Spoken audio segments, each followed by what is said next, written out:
mentally.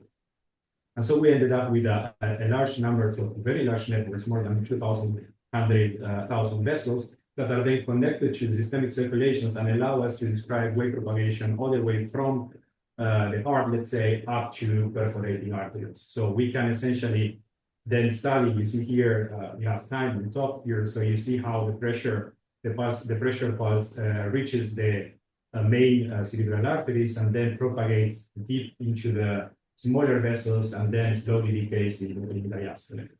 A glance at the clinical insight from this study is represented by this figure here, where you see here on this plot the pulsatility index, which is an index of how much the velocity waveform is pulsatile with respect to the average value, and this is an indicator, a biomarker for stress on the endothelial cells. And so we have done this for a normotensive and a hypertensive patient. And what we did is we followed this pulsatility index from let's say from a central artery all the way down to a perforating artery. So all these are paths from a central artery to perforating artery. And you can see two things. First, we depart always from the central artery from a lower pulsatility index in normotension with respect to hypertension.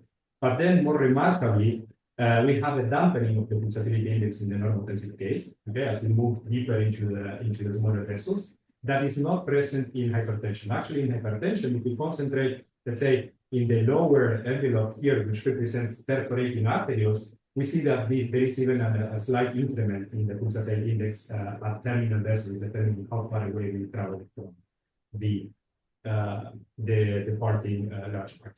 And that is, of course, an indicator for a more stressful environment in hypertension with respect to normotension.